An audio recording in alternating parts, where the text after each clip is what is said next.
Hello everyone, welcome back to my YouTube channel. Today we are just going to utilize some small pieces to make the neck for the shirt. Actually, I don't have a large piece available.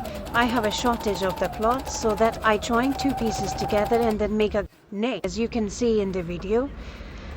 So see, this joint is not bothering me at all. It's like a normal stitches which I went through smoothly.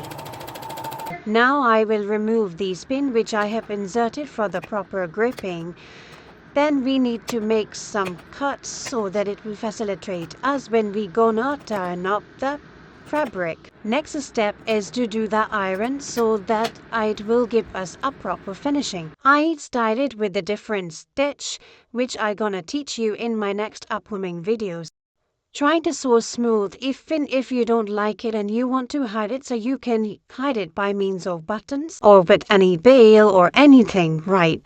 So it's gonna look like a style. This is the final look. If you like my video, please don't forget to like and subscribe my channel. Have a great day.